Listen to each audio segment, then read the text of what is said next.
Alors nous sommes mardi, on est le 12 à Menahem, nous sommes arrivés donc d'Af Ain Zain de Baba Kama, Ain Zain, mais il nous restait hier tout le Daf, le Amoud Bet de Ain Vav Amoud Bet. Ain Vav donc, Amoud Bet, la deuxième ligne. Alors nous avons vu à propos de Rabbi Shimon quand il a dit que les Kadashim, quand un voleur il vole des animaux sanctifiés, qu'il est Hayab Hadutan, alors c'est-à-dire le propriétaire il a encore Hayab donc de les rembourser. Alors si le voleur il les égorge, il doit payer 4-5. Alors on a posé la question comment, mais puisque Rabbi Shimon dit quand on égorge un Kodesh en dehors du Beit Hamikdash, c'est Shchita chez El Roya, elle n'est pas valable. Et lui, il a dit que quand la Shchita n'est pas valable, il n'y a pas de Shchita. Alors on a eu deux réponses. La première réponse de Rav Dimi, il a dit qu'en fait, il a fait la Shchita d'un Korban, mais à l'intérieur du Beit Hamikdash. Alors on a dit dans ce cas-là, c'est valable pour le propriétaire, il n'a rien perdu. On a dit non, finalement, le sang, il s'est renversé. Et donc, il faut qu'il paye 4-5 puisque le propriétaire n'a pas été agréé. Et Ravin, il a répondu au nom de Rabbi Yochanan que on a tué il a fait la shchita du korban à l'intérieur de Beit Hamikdash, mais l'eau les sheberalim, pas pour son propriétaire. Rish Lakish, il a dit, il a fait la shchita donc d'un Baal Moum, c'est-à-dire l'animal est devenu avec un défaut, et donc quand il a fait la shchita en dehors du Beit Hamikdash, donc la shchita elle est apte, et c'est pour ça qu'il doit payer 4-5 le voleur. Taheba Rabbi Azar, on est donc dans la deuxième ligne, Amoud Ain Vav Amoud Bet. Taïva Rabbi Azar, il a objecté sur ces deux réponses-là. Les Rabbi Yochanan, quand on a répondu avec Rav Dimi qu'il a fait la shchita, mais le sang s'est renversé, shchita materet, valozera materet. Comment il dit que il a égorgé l'animal dans le Beit Hamikdash, mais finalement le sang s'est renversé. Mais dans un korban, ce qui compte, c'est le sang. Or, si le sang s'est renversé, c'est que la shchita n'est pas valable. Alors, si la shchita n'est pas valable, on revient à la première question. Comment Rabbi Shimon il a dit qu'il doit payer 4-5 alors que lui il pense que quand la shchita n'est pas valable, eh bien c'est pas une shchita du tout, il ne paye pas. Et Rabbi Azar il pose même une question sur Rish Lakish. Les Rish Lakish, quand il a dit Rish Lakish, il a répondu qu'il a fait la shchita d'un Baal Moum, c'est-à-dire l'animal il a un défaut, il a fait la shchita en dehors du Beit Hamikdash. Alors il lui dit shchita materet, wa lopdiya materet.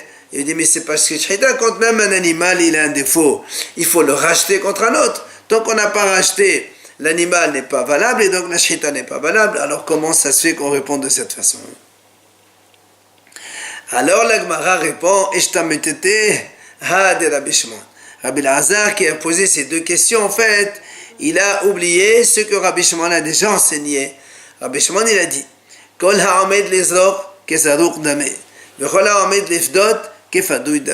Il a dit Rabbi Shimon, tout ce qui est apte à être aspergé, même si on ne l'a pas fait, on considère comme c'est qu'il était aspergé. Donc chez nous ici, même si le sang s'est renversé, vu qu'au d'abord il était apte à être renversé, on considère qu'il a été renversé. Et tout animal qui est apte à être racheté, même s'il n'a pas été effectivement racheté, on le considère comme s'il était déjà racheté. Et la Gemara nous ramène ici les deux explications de ces deux idées-là. Quand la ramène des d'ami, où c'est qu'on a vu ça? Donc celui qui va être aspergé. Ça veut dire si on a du sang qui va être aspergé sur le Beit Hamikdash, même si finalement il n'a pas été aspergé, on considère qu'il a été aspergé. Détania, la Braïta explique.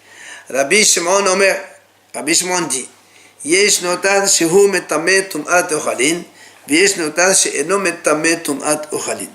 Alors il y a un principe, Rabbi Shimon y pense, que quand on a un aliment qui est interdit de profit, cet aliment, il ne peut pas prendre l'impureté. Parce qu'il s'est marqué dans la Torah,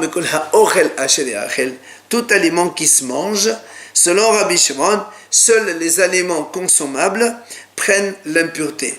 Des aliments qui ne sont pas consommables ni pour nous ou pour les animaux, pour les goyim, c'est-à-dire qu'ils sont interdits de profit, selon lui, ils ne prennent pas l'impureté. Alors il explique. Et donc Rabbi Shimon dit comme ça, yes nota, c'est-à-dire donc les restes des corbanotes quand ça dépasse le délai de consommation, il devient pas sourd, on n'a plus le droit de manger. Or, dans certains cas, ils deviennent impurs. Et il y a des fois où le reste de cette viande-là, il ne prend pas l'impureté. Qu'est-ce comment? Il nous explique, la Braïta dit, Lan lifne zrika.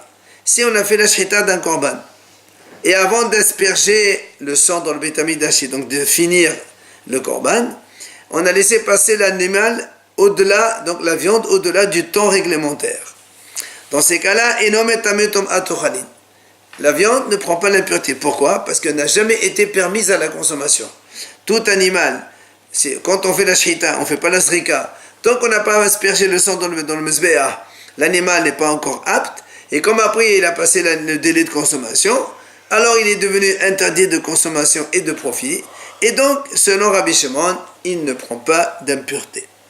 Maintenant, les ahaz et les cas, si cette viande-là, on a déjà donc aspergé le sang du sacrifice, et après on l'a laissé passer la nuit en dehors du temps réglementaire, il prend l'impureté.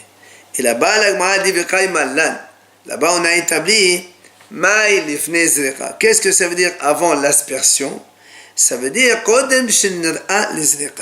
avant qu'il ne devienne apte à l'aspersion. Ça veut dire quoi?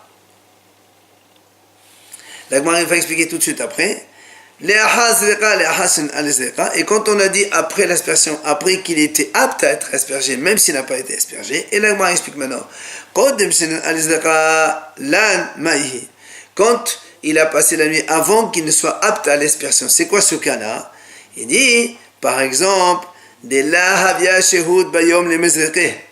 par exemple, il n'y a pas eu le temps de faire l'aspersion. Exemple, c'est quoi quand on n'a pas le temps de faire l'aspersion? Des shahaté samour le shka'atahama. Imaginons qu'un Kohen, il a fait ou un étranger, il a fait la shahita du korban juste avant le coucher du soleil. Donc, quand on a fini la shahita, le soleil s'est couché. Quand il fait nuit, alors on n'a plus le droit de faire l'aspersion du sang sur le mezbeah. Donc, comme on n'a pas le temps, ça s'appelle il n'est pas apte à être aspergé. Comme il n'est pas apte à être aspergé, donc il est interdit de consommation. Et donc la nuit, la viande, elle a passé le temps après. Il ne prend pas l'impureté. Par contre, les ahad shenera les zrika, lorsque la viande, elle a passé le temps au-delà du délai, mais après qu'il était apte à asperger le sang, c'est-à-dire il était apte même si on ne l'a pas aspergé. C'est quoi ce cas-là? Là, donc il a passé la nuit. Tout simplement, c'est un korban ordinaire qu'on a fait dans la journée. On avait le temps de mettre le sang sur le mezbeah. Après, par inadvertance, sans faire exprès, on n'a pas aspergé le sang. Là, il dit, comme il était à un moment possible de consommer cette viande, maintenant qu'on n'a pas fait l'aspersion, elle est assour, mais malgré tout, ça prend Tum'at Ochalin. Donc, qu'est-ce qu'on voit dans cette idée-là? Alma, Kol Ha'omed Lezrach, Kezarur Dami. C'est ce que dit Rabbi Shimon. Tout le sang qui donc pouvait être aspergé, même si finalement il ne l'a pas été, vu qu'il était apte à être aspergé, il s'appelle comme si qu'il était aspergé. C'est pour ça que là aussi chez nous, donc le voleur qui a volé donc l'agneau, et après il a, selon la première réponse de Rav Dimi, il a donc offert un sacrifice au Beit Hamikdash, mais pour le propriétaire, finalement, le sang n'a pas été aspergé sur le mezbeah. C'est pour ça qu'il a été renversé. C'est pour ça qu'il est quand même apte à prendre l'impureté. Et donc, il doit payer. Ça s'appelle Shhita Re'uya. Maintenant, la deuxième idée, on a dit Bechol ha'omed lifdot kifadouy dami. Un animal qui va être racheté, même si dans les faits, dans la pratique, on n'a pas racheté, on le considère comme si qu'il était racheté. Aussi qu'on a vu cette idée, Détania la Brata a dit, Rabbi Shimon Omer, Para metamat tum'at ochalin ho'il v'hetala sha'at kosher. Il dit Rabbi Shimon comme ça. Para, on parle de la vache rousse. La vache rousse, normalement, elle est interdite de profit. Comment ça se passe? On fait d'abord la shita, après on la brûle, et après on mélange donc les cendres avec de l'eau, et on obtient donc les os de la vache rousse. Maintenant, c'est quoi cette histoire? Pourquoi il dit Metamé tomato halin? Puisque la vache rousse, elle est interdite de profit. Pourquoi? Comment ça se fait que Rabbi Shimon dit que nous on a dit tout à l'heure sur le Rabbi Shimon, quelque chose qui est interdit de profit ne prend pas l'impureté. Alors comment ça se fait qu'il a dit ici que ça prend l'impureté? Il explique parce que il y avait un moment où elle était apte, cette vache, de pouvoir la manger. Quand est-ce qu'elle était apte? Et moi, explique tout de suite,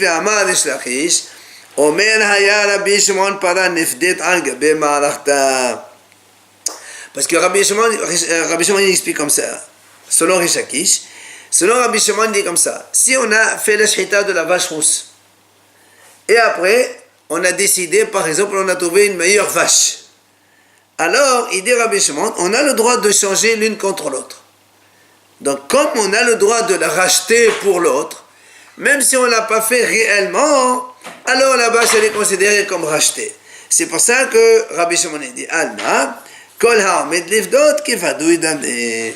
Donc, même selon, donc maintenant on revient à notre réponse à nous, quand Rish Lakish, il a dit que le voleur, en fait, il a égorgé l'animal qui est Baal Moum, il avait un défaut, même si on ne l'a pas racheté, vu qu'on pouvait le racheter, donc il est considéré comme si qu'il était déjà racheté. Voilà pourquoi, selon tous les deux, le voleur va payer 4 fois, 5 fois, parce qu'il a égorgé cet animal. Bien, maintenant, la Gemara, elle pose une question. Bishlama, Rabbi Yochanan lo amar ke Rabbi Shimon ben Lakish deka ba'il le'okma lamatnitin aflo bitmimin. Donc maintenant on a vu deux réponses. Une de Rabbi Yochanan qui a dit que le voleur il a fait la shchita de l'animal dans le Beit Hamikdash, donc un animal kadosh normal. Alors que Rish Lakish lui il a dit non, le voleur il a fait la shchita de l'animal quand il a eu déjà un défaut. Alors on dit comme ça, je comprends, Rabbi Yochanan il a opté pour sa réponse, il ne voulait pas s'aligner avec Rabbi Shimon ben Lakish. Pourquoi? Parce que Rabbi Yochanan, lui, voulait mettre la Mishnah que même quand le voleur, il fait la shchita de l'animal volé, kadosh, alors qu'il est tam, c'est-à-dire qu'il est parfait, l'animal, il fait la shchita dans le Beit Hamikdash. C'est pour ça qu'il a voulu maintenir son propre opinion en lui. Elle a Rish Lakish, Ma'atama normal Rabbi Yochanan. Mais je me pose une question, pourquoi Rish Lakish, toi, tu n'as pas voulu t'aligner avec la réponse de Rabbi Yochanan, comme quoi Rabbi Yochanan dit que le voleur il a égorgé l'animal dans le Beit Hamikdash carrément. Alors pourquoi tu as voulu te distinguer et prendre une autre réponse, comme quoi il a fait la shchita de l'animal quand il a eu un défaut? Ça aurait été plus logique de dire que dans tous les cas, ça marche. Amalach, alors le mal répond, Rish Lakish il te répond. Il te dit, c'est marqué dans la Torah, Utvaho umcharo. Il dit, la Torah dit comme ça, à propos du voleur, quand quelqu'un fait rire nov c'est Utvaho umcharo, c'est marqué, soit il égorge, soit il le vend. De là, Rish Lakish il déduit, Kol echad était b'mchira, était betfiha. V'chol echad il était b'mchira, l'était betfiha. Selon Rish Lakish, comme la Torah l'a mis égorger et vendre en même temps, ça veut dire tout animal qu'on peut vendre, alors on peut aussi l'égorger, et tout animal qu'on ne peut pas vendre, alors on ne peut pas égorger. C'est-à-dire ça va de pair. Alors comme ici,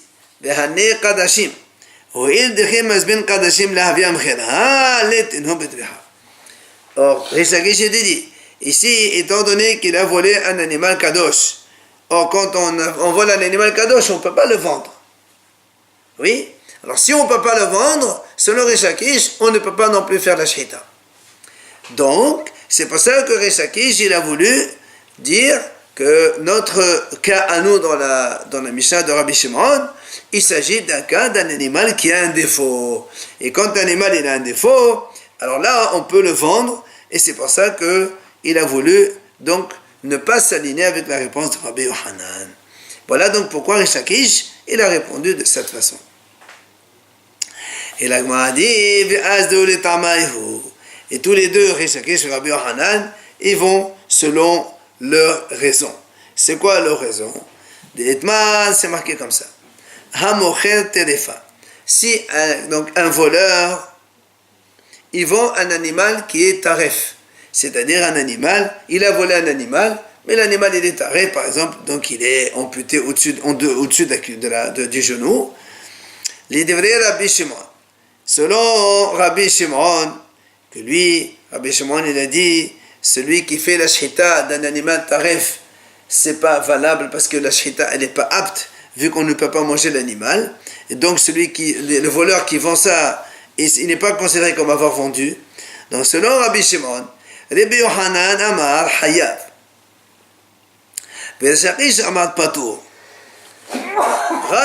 Rabbi Yohanan lui dit Hayav quand même, pourquoi? Parce que Rabbi Yohanan, lui, il ne fait pas l'association vendre et égorger. Tu peux vendre l'animal taref, ça fait partie du cas de la Torah. Quelqu'un il a volé un agneau et il a vendu, alors tu payes 4-5. Ça c'est selon Rabbi Yohanan. Par contre, Rechakish Amar Patour. Rechakish il dit non, il n'est pas Hayav. Pourquoi il ne paye pas 4-5? Parce que Rechakish il vient de dire, si on peut faire la shrita de l'animal, alors on peut le vendre. Et si on ne peut pas le vendre, donc on ne peut pas faire la shrita. Or, comme ici, on ne peut pas faire la shrita d'un animal tarif selon Rabbi Shimon, puisque la shrita d'un animal tarif, elle n'est pas valable. Donc, c'est pour ça, même si tu vends l'animal tarif, selon Rish Lakish, Rabbi Shimon dirait, c'est pas tout. C'est ce que explique la Gemara. Rabbi Yohanan Amal Hayav. Rabbi Yohanan est dit Hayav, pourquoi? Parce que c'est vrai que selon Rabbi Shimon, on ne peut pas faire la shrita de cet animal qui est taref, puisque la shrita n'est pas apte, elle n'est pas valable, mais on peut le vendre. Donc c'est pour ça que quand ce voleur il a vendu cet animal, selon Rabbi Yohanan, il va payer 4-5. Par contre, Veresh Lakish Amad Patour. Resh Lakish dit non, il est Patour, pourquoi? Comme il ne peut pas donc le faire la shrita, selon Resh Lakish qui a dit, si on fait, il y a possibilité de shrita, il y a possibilité de vendre les deux en même temps, mais s'il n'y a pas de possibilité d'égorger, eh bien on ne peut pas le vendre non plus, et la vente elle est considérée comme nulle. C'est pour ça il ne paye pas 4-5.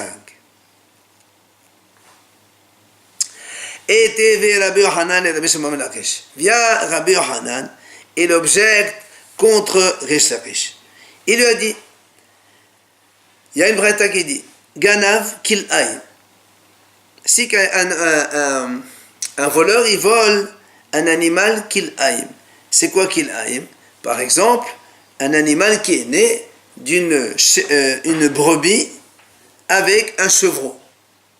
D'accord? C'est un mélange, ok? Utvaha. Et il a égorgé ça. Donc un voleur, il a volé un animal un petit peu croisé comme ça, on va appeler ça comme ça, croisé, et il a égorgé.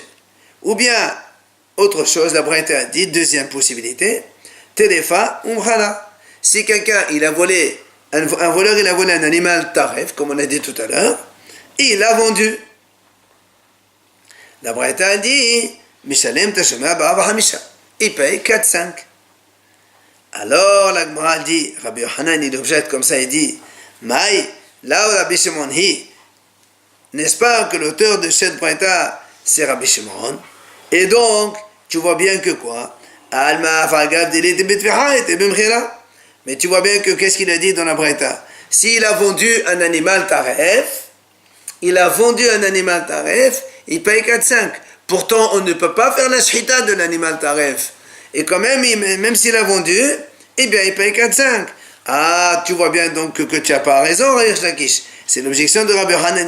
Toi, Resh Lakish a dit, seulement quand on peut faire les deux, alors le voleur il est hayab, mais il ne peut pas faire les deux, il n'est pas hayab. Or là, il y a marqué, il est hayab de payer 4-5, il ne peut pas faire les deux, il ne peut que vendre et pas égorger. Donc, question contre Resh Lakish.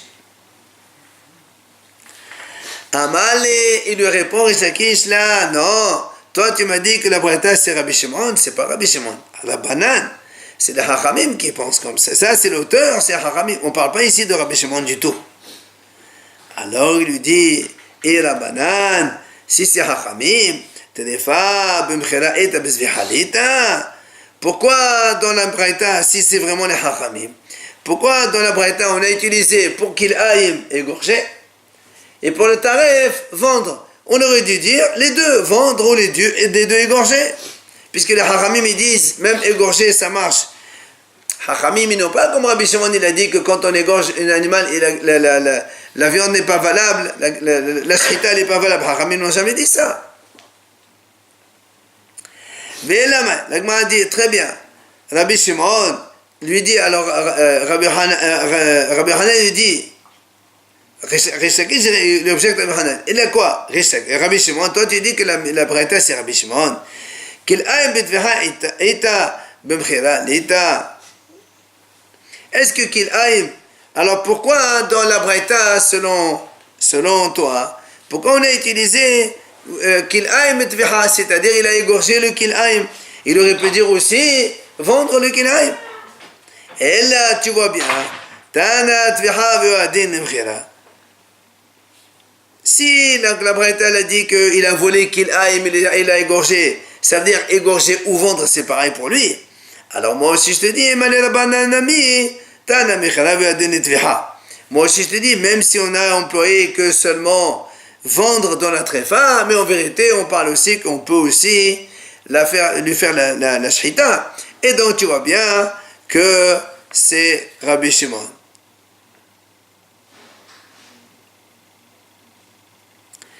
Alors, dans ces cas-là, donc c'est ce qu'on a dit, c'est Chachamim qui ont dit, c'est même si on a employé seulement, il a vendu l'animal taref, on parle aussi qu'il a fait la shrita de l'animal taref, et ça peut être les Chachamim, et c'est pour ça, donc, Rish Lakish le répond. Rabbi Hanan lui dit, qu'est-ce que c'est ça? Comment tu peux parler comme ça? Si on dit que l'auteur de la Braïta c'est Rabbi Shimon, je comprends. Aïdi de Tana Tedefa Bahada, Tana Kil'ay Bahada. Et là, Yamna Trabanan. Na'adinu Benetenu, Ganav Kil'ay Mutedefa, Tvahanu Khada, Mishan Zubahu Mishan. Kashia. Vient Rabbi Hanan, il objecte à Rabbi Hanan. Il dit non, ce que tu dis, c'est pas valable. Pourquoi? Parce que si tu me dis que l'auteur de la Braïta c'est Rabbi Shimon, je comprends pourquoi. Comme dans Kil'aim, comme dans la tréfa, on a utilisé que vendre seulement. Il n'a pas dit vendre ou égorger, il a dit que vendre dans tréfa. Alors il a mis aussi l'autre tviha, égorger dans Kil'aim. Un pour chacun. Mais si tu me dis que c'est les hachamim, pour les hachamim, vendre ou égorger, c'est exactement pareil. Dans ces cas-là, il dit pourquoi la Braïta elle sépare. Il a égorgé Kil'aim, il a vendu taref. Tu peux les mettre tous les deux ensemble. Tu dis, il a volé Kil'aim ou bien un animal taref, virgule, Tvahanum Khadan, après il a fait la shrita où il les a vendus, il paye 4-5. Et là, si la Braïta, elle a séparé, c'est que c'est sûr, c'est que comme ça seulement. Et donc, Kashia, question évidemment, selon Rish Lakish. Parce que dans la Braïta, ici, on déduit que c'est Rabbi Shimon, et selon lui, là, on parle ici, Tsedefa Umkhara, il a vendu un animal taref, et donc on voit bien qu'on peut vendre un animal taref, alors que Rish Lakish, il dit, selon Rabbi Shimon, on ne peut pas, celui qui vend un animal taref, il n'est pas Hayav 4-5, et là on prouve qu'il est Hayav 4-5. Viens maintenant, la Gemara, elle s'attarde sur cette braïta justement. Qu'il aïm sékétif. La Gemara dit, attends, on vient de dire maintenant, si quelqu'un il vole un qu'il aïm, c'est-à-dire donc un accouplement mixte entre, donc, par exemple, une chèvre, une brebis et un chevreau, l'animal qui naît, c'est qu'il aïm. Oui? Et on a dit donc qu'il paye 4-5 et tout. Viens la Gemara dit, mais attends, je ne comprends pas, c'est marqué dans la Torah, on a dit la dernière fois, shor osé, seulement le taureau ou l'agneau, c'est tout. Pourquoi tu dis que quand on vole un kil'aim, un mélange, alors tu payes? C'est ce que la Gemara dit, c'est kétiv. Ve'amar Rava. Et Rava, il a dit sur ça, Ze bana'av, ça c'est un binyanav, c'est un principe. Kol makom shene'emar, c'est, et Noël aleh c'est kil'aim. Quand la Torah, elle dit le mot c'est, ça veut dire ça exclut les kil'aim. Et toi, tu me dis que si quelqu'un il vole un kil'aim, il paye 4-5, c'est impossible. Comment tu peux dire ça?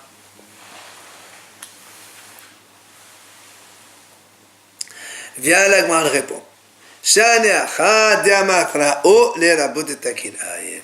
Il lui dit, c'est vrai, quand il a marqué le mot c'est agneau, c'est exclusif, c'est agneau seulement, on ne peut pas mettre les kil'aim dedans. Seulement ici, il y a marqué sho, o, c'est. Le o, le ou, ça c'est pour inclure le cas de kil'aim. C'est comme si que la Torah l'a dit, le taureau, ou bien le mélange, ou bien l'agneau. Et donc le mélange aussi, il est inclus dedans. Alors vient la Gemara dit comment? Vechol O, les rabot, ou, quoi, à chaque fois qu'il y a marqué O, c'est pour inclure. Ve'atania, pourtant nous avons vu une braïta, dans laquelle c'est marqué le pasuk qui dit Shod Oches Voaes Ki Waled.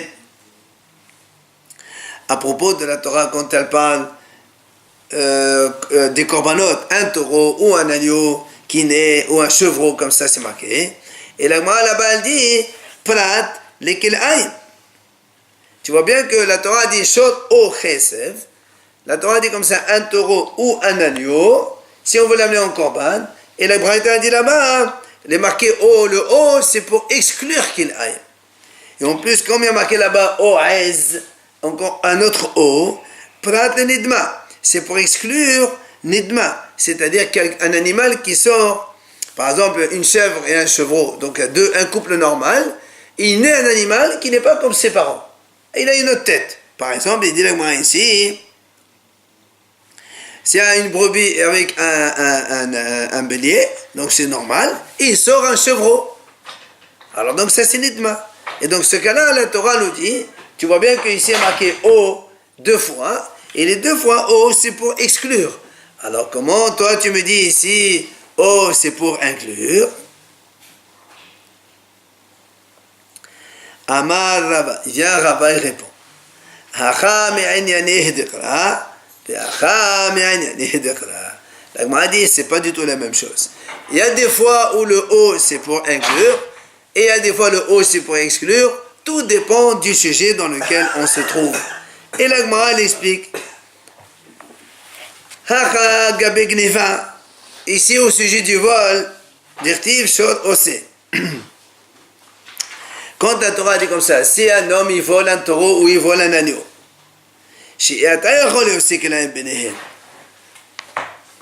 tu n'as aucune raison de exclure un. Ça veut dire quand on donne un taureau et un agneau. Si la Torah dit comme ça, si un homme il vole un taureau ou un agneau et un agneau, on ne peut jamais faire un kil'aim entre un taureau et un agneau. Haram disent la conception d'un taureau ça prend 9 mois. Alors que la conception d'un agneau, ça prend 5 mois. Donc on ne peut jamais accoupler un taureau avec un agneau. Donc c'est sûr, tu n'as pas besoin d'exclure un kil'aïm. Alors c'est pour ça que là-bas, O, les rabot kil'aïm. D'accord, c'est pour ça que là-bas, le O, il vient pour inclure. Mais Gabé Kadashim. Mais à propos des Kadashim, quand la Torah dit Shod Oches Voaes Ki Valed, et après tu l'amènes au Beth Amikdash, comme Korban si tu veux, alors on a dit comme ça, Dirtiv Kesef Vaez, Oh les Maïtou. Il dit comme il y a marqué Shod Oches Voaes, il y a marqué un taureau, ça on en parlera après, O Kesef c'est un agneau, Oez ou un chevreau, il y a marqué un agneau ou un chevreau. Or, tu peux très bien accoupler un agneau et un chevreau. D'accord? On peut faire donc ce qu'on appelle kil'aim entre les deux. C'est pour ça, comme on peut faire les deux, le mot O qui est venu au milieu, ça vient exclure, et tu dis attention à la Torah, tu peux amener un agneau en korban, en sacrifice, un chevreau en korban, en sacrifice, mais un mélange des deux, tu n'as pas le droit d'amener en tant que korban. Viens, la Gemara dit, mais pourtant, Beha Gabe Kadashim, Nami, Ne'emar Shod Chesef, She'ena Nechol Sekram Benehem. Venerbe. Alors, m'a dit, mais pourtant, la même chose qu'on a fait comme raisonnement sur le shor osé, comme tu m'as dit, il y a marqué un taureau ou un agneau, et on a dit, on ne peut jamais avoir un accouplement de taureau avec un agneau parce que la durée de conception n'est pas du tout la même chose. Ben là aussi, c'est pareil dans les Kadashim, il y a marqué dans la Torah un taureau ou un agneau ou un chevreau. Donc tu vois bien, il y a marqué aussi taureau et agneau. Et taureau et agneau, on ne peut jamais les accoupler ensemble. Donc tu vois bien qu'on n'a pas besoin d'exclure qu'il aille. Et donc, s'il y a le O, Venerbe, il faut donc inclure le qu'il aille. Pourquoi donc tu l'as exclu? Alors la Gemara dit, Metsefa le ma'et, Reshan name le ma'et. La Gemara répond, elle dit non. Comme dans la Sefa, le O, rappelez-vous, on a dit, il y a marqué Shod, O, Chesef, O, Ez. Il y a 2 fois O. Il y a un premier O et un deuxième O. Alors, on a dit, puisque dans le deuxième O, on a déjà expliqué que le O c'est pour exclure, alors dans la Recha aussi, le O c'est pour exclure. Donc tu ne peux pas me dire on inclut le Kil'ayim. Alors la Gemara dit au contraire, pourquoi on ne dit pas le contraire Adraba, mais déjà les rabots, c'est pas les rabots. La Gemara dit au contraire, moi aussi je peux te dire, comme le premier O on peut inclure, alors le deuxième O aussi on peut inclure. Au lieu de me dire, comme le deuxième c'est pour exclure, le premier aussi c'est pour exclure, moi je te dis on fait le contraire. Comme le premier c'est pour inclure, le deuxième aussi c'est pour inclure. Alors la Gemara dit non, Haïma, tu ne peux pas dire ça. Pourquoi? Et Amrad Bishlama Lemaïtou. Si tu me dis que le O c'est pour exclure, je comprends. Pourquoi? Esterir très méanté. Diafagav de Mad Kil'ayim c'est le Martinidma. Elle est Amrad de Rabot de Bouilama. Hashtag la Medbele Nedma Mebaya. La Gemara dit comme ça. Tu ne peux pas faire inclusion, mais on est obligé de faire une exclusion. Pourquoi? Il dit, comme il y a marqué deux fois le mot O, d'accord? Il dit la Gemara, pourquoi il y a marqué deux fois le mot O? Un, c'est pour exclure Kil'ayim. Kil'ayim, c'est quoi? C'est quand on fait un croisement, donc, par exemple, un agneau avec une chèvre, ou un chevreau avec une brebis, ça s'appelle un croisement. Donc, s'il naît un animal comme ça, on n'a pas le droit d'amener au Beth Amikdash. Et le deuxième O, les marantés Nidma. C'est quoi Nidma? On a dit tout à l'heure, si par exemple il y a un couple normal, chèvre, chevreau ou agneau, brebis, et il donne naissance à un animal qui est différent de son père, de ses parents. Par exemple, un agneau et une brebis, il donne naissance à un chevreau. Ou bien une chèvre avec un chevreau, il donne naissance à un agneau. Donc ça s'appelle Nidma. Donc c'est pour ça qu'on a besoin du premier O pour exclure le croisement, et le deuxième O pour exclure Nidma, c'est-à-dire un animal qui ne ressemble pas du tout à ses parents. Donc ça, on comprend pourquoi on a écrit deux fois O. Maintenant, Ella et Amrat les Rabot. Mais si tu me dis que le O c'est pour inclure, la Gemara dit, Tereribouye Lama. Pourquoi tu as besoin de marquer deux fois le mot O? On n'a pas besoin d'inclure deux fois. Tu vas me dire pourquoi? Voilà, on va inclure le Kil'ayim et le Nidma. La Gemara dit c'est pas pareil. Pourquoi? Hashtag Kil'ayim erbele Nidma bebaya. Parce que là-bas, quand tu me dis si un voleur il vole un taureau ou un agneau, et on a dit même un Kil'ayim aussi, s'il vole un agneau donc né d'un croisement, il rentre dans le statut donc de vol, il doit payer 4, 5, etc. Alors si déjà le Kil'ayim on l'inclut, c'est-à-dire si un croisement entre deux animaux différents, tu me dis il est inclus là-dedans.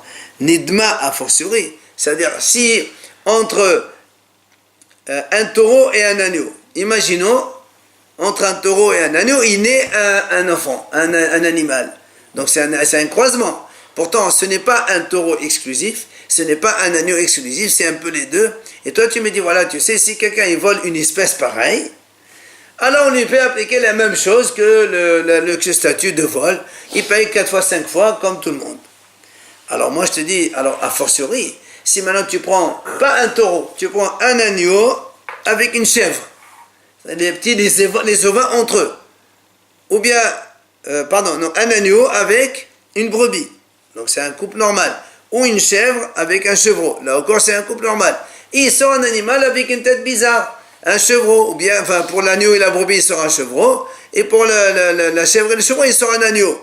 A fortiori que c'est inclus. Si tu inclus un animal issu d'un croisement, a fortiori tu vas inclure un animal issu d'un couple normal. Donc on n'a même pas besoin de le dire. Donc c'est pour ça que le fait qu'il y a marqué 2 fois le mot O, c'est sûr que c'est pour exclure. Alors, la Gemara dit אלא הדאמר רבה זה בנאיו כמקום שנאמר שאינו אלא להוסט הכלם למי הלכתה. אלה חדשים בהדקתי בהושע וכסף פרט לכליים. אלה מעשר. Ça on le verra demain.